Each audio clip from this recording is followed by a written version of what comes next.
disco track, is well known among many Thais for some time. It was mentioned in His Majesty's speech on the 4th of December 1992.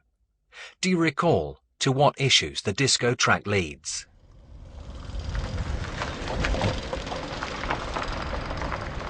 By the look of it, the road is no different from any other. But the sign Disco Track stands out to anyone who sees it, not because it bears something unusual, but the name refers to one of the roads to be kept in our memories because it relates to His Majesty the King. It was an unpaved road, actually a path, passable to ox-drawn carts, with thick woods and overgrown vegetation on both sides. Even local people found it quite trying to go through there. The king described it as a rocky road, making you shake as if dancing in a discotheque. That was when the term came up, just as the king was travelling through. By the time he came back through, the path had been named. The even paved road of today leaves no trace of its original condition when His Majesty travelled through in the night of the 25th of November 1992. He told us upon arriving at the Khao Wong Widyakhan School that looking down from the helicopter after circling the site for a while, he saw something which interested him very much, so he took a trip here to inspect. Here, over here, this way down. What Mrs. Piangsi was referring to is the way to Gutdor Ken, close to Lower Lampayang Creek, the destination of His Majesty's marathon trip in those days. Close by was the impromptu guide's, Mrs. Piangsi's own tiny plot of land. Here we are, my paddy field. The king came down this way too. This rough path has changed somewhat in that it is less untidy now. The road has changed. It used to be just a narrow path far down there. Right next to Mrs. Piangsi's plot of land was the creek His Majesty saw from the helicopter. Here, Gutdor Ken, the essence of this place. At the time, no one would have thought the creek would become the source of so many stories being told even today.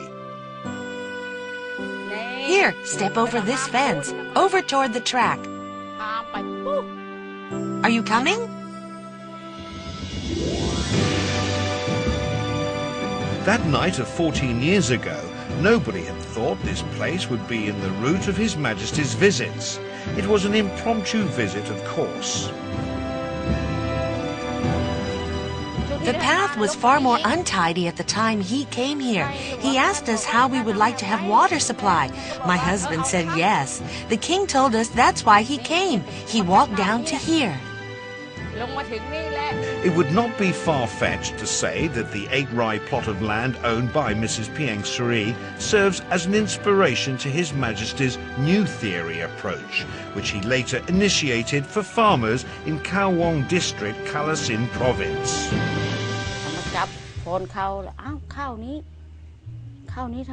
He grabbed a sheaf saying, "Oh, I see no grains on these stalks." That was how he put it. Why was there no grain? This is not edible. They are half-grain crops. We really had no water at all. The creek dried up completely.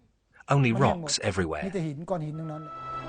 Despite long periods of absolutely no rain, coupled with sandy soil which barely holds water, it was astonishing to His Majesty that the rice plant was that hardy in its struggle for survival. This gave rise to his subsequent remark that only a little bit of help can mean a somewhat bigger gain. At least they can have enough to eat.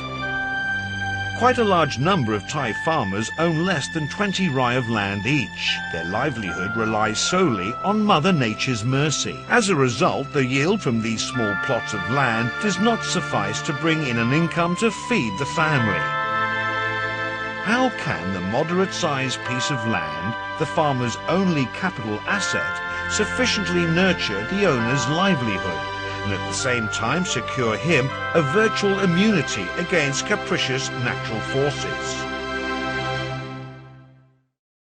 That sheaf of undeveloped rice stalks inspired His Majesty to acquire some 10 rai of land in Khao Wang district and turn it into an experiment station to squarely resolve food scarcity among farmers. And it was there, in Khao Wang, that the term, the new theory, was created by His Majesty.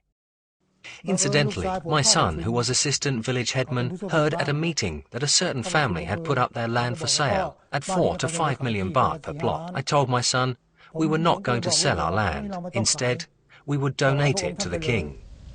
That was how this area became the first private-owned piece of land come experiment plot under the new theory scheme. In one of His Majesty's addresses, Mr. Kaikam's spirited voluntary act was commended as follows. And he did not even impose any condition. He did not say he would like this or that in return if the project proved successful. Nothing. All he specifically said was that the king was to use his land as he saw fit. It goes to show that even a country folk understands very well how to go about developing a nation. After the land donation, His Majesty let me continue on with the farming for generations. But just do not sell it, he told me. Ever since then, Mr. Kaikam has put the new theory into practice. An exemplary farmer, he continues to enjoy full revenue from what his land, His Majesty's land, has yielded. An industrious person never starves, was what the king said. And it was verifiably true, too.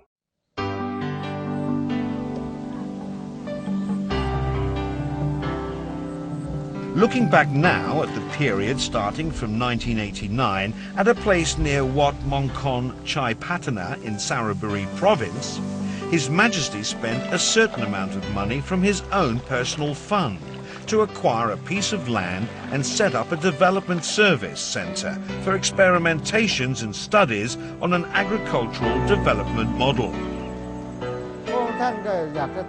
His Majesty's objective was to establish by experimentation whether it would be feasible to develop a plot of land owned by an average farmer's household, say 10 to 20 rai, through integrated agriculture, which should help make farmers become self-supporting the whole year through, and possibly even have an excess of produce to be sold. At that early stage, His Majesty had not called it the new theory yet.